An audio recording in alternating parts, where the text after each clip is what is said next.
The woman preparing to leave her life of exile in London to return to the political battle in Pakistan has been likened to Cory Aquino of the Philippines.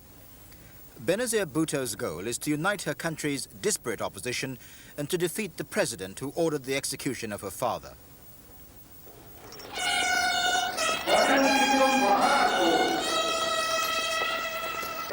General Zia-ul-Haq has been president of Pakistan for nearly 10 years. In that time, he's resorted to rule by martial law and has sought to make the country a thoroughgoing Islamic republic, including restricting the rights of women. Throughout his presidency, Zia's greatest asset has been his good relations with the Americans. And even when grave questions were being raised at home about his records and human rights. For that, he can thank the war in Afghanistan. The Americans supplied Pakistan with millions of dollars in military aid because they, like the Pakistanis, are worried about the proximity of the Soviet-backed government in Kabul. Zia has convinced the Americans that the Soviets right on his border, and with their claims that Pakistan aids the guerrillas fighting the Soviet forces in Afghanistan, he must be given all the weapons he needs as part of the Western defense against communism. Last year, General Zia kept his promise to hold elections, and about 3 months ago he lifted martial law. As president, the general retained wide powers as head of the government and chief of the armed forces. But he insists that Pakistan is a democracy again. Benazir Bhutto wants to test that claim. She went to Harvard in America and to Oxford, where she was president of the Union. Her father was deposed by General Zia and later hanged in Rawalpindi jail. Benazir was immediately pushed into national prominence. But to challenge Zia, Benazir must first strengthen her political base. Last month, the opposition party held its first rally since martial law. It comprises a wide range of groups, from rich landowners to young socialist radicals who opposed martial law. Most pressing, though, is the opposition's need for a charismatic leader. With Zia's tight control over the police and army, Benazir's task is acutely difficult.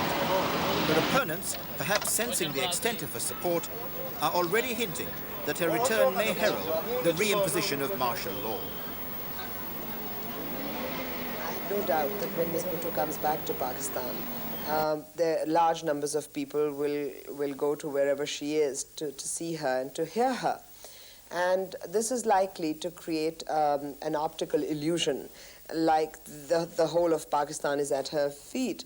I mean, it takes not more than 1 million people to create that illusion, while we're a nation of 100 million. If in any situation there is a clash between the militant Bhuttoites and the militant orthodoxy, and these clashes grow, we may well, by the end of this year, look like we're in a state of civil strife that would justify yet another military intervention.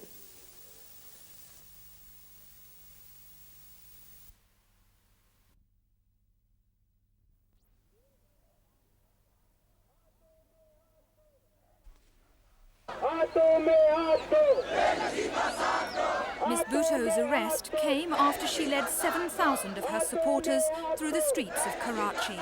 The government of Prime Minister Junejo had banned all political rallies, but Ms. Bhutto and other opposition figures intended to defy the order and hold a meeting on Pakistan's Independence Day to campaign for free elections. The protesters were met by police with batons and tear gas. The procession came to a halt.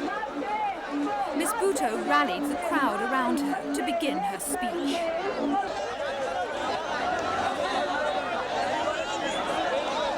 But as the police moved in, she decided to make a run for it. Her aides rushed her away in a car. The authorities arrested her later. They say she'll be kept in detention for 30 days. Earlier, Ms. Bhutto spoke about the opposition party's determination to hold today's meeting. Independence Day rallies are always held. Last year they were held and there was no law and order situation. So there should be no law and order situation this year. And secondly, under which law are you banning them? because you can't just arbitrarily or whimsically or on your individual self decide to ban it. For instance, in England, the leader of the opposition can't just turn around and say that I'm banning a rally, or the leader of the government can't turn around. They have to cite a law, a statute, and there are no provisions for banning this.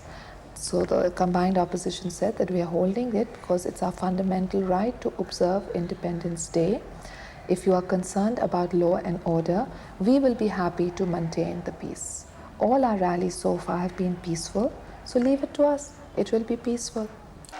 But the government refused to lift the ban, and the People's Party refused to cancel their rallies. Karachi wasn't the only city which erupted in violence. In Lahore, too, the police were out in force, and when Ms. Bhutto's supporters held a march and crowds stormed a barricade, 4 people were shot dead and many injured. The Zia-Junejo government has turned the Independence Day celebrations of Pakistan into a funeral. They've abandoned the political battle and now they've fallen back to state repression.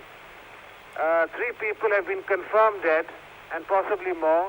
Dozens have been injured, they've been shot, vehicles have been burnt, and thousands have been arrested. They've turned Lahore into a battleground. What has been the reaction to the news that Ms. Bhutto has been arrested in Karachi? If she is not released, we'll then organize agitational protests to demand her release. Aren't you worried there could be further killings as a result?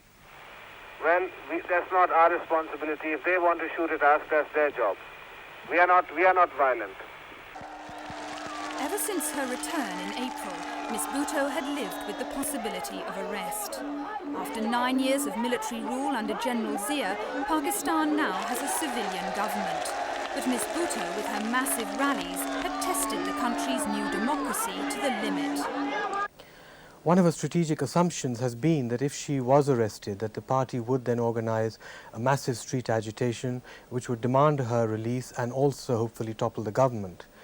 However, the wide-scale arrests that have taken place does mean that the People's Party has suffered very seriously in organizationally. And how effective the People's Party will now be in being able to launch nationwide street agitation still has to be seen.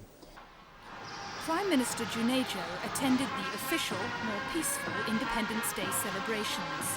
He insists he's committed to democracy, despite the sweeping arrests of the last 48 hours.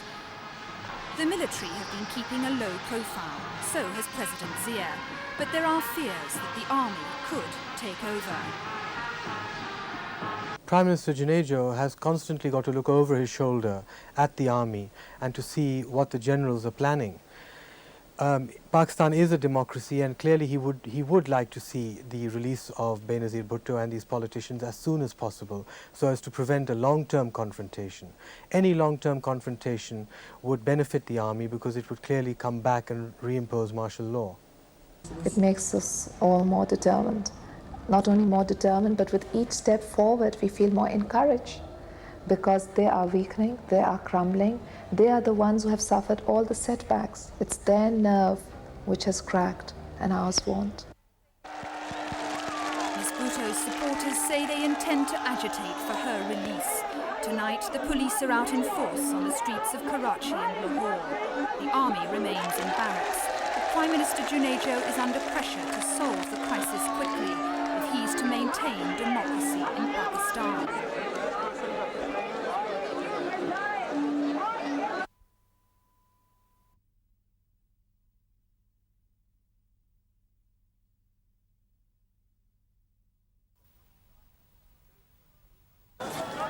Gangs of youths from Pakistan's main opposition party barricaded streets in the southern city of Karachi as their anger at Mrs. Bhutto's arrest turned to rioting. Some took to the streets with guns in an upsurge of violence that's been on the cards since Mrs. Bhutto returned from exile 4 months ago. The police response was fierce. They used tear gas and shotguns in a clear demonstration that the government of President Zia is in no mood for making concessions. Mrs. Bhutto had defied them yesterday by staging political rallies on Pakistan's Independence Day. Her penalty for that was 30 days in solitary confinement. but government attempts to silence her so far have failed, and she and her supporters say that without fresh elections soon, these protests will continue.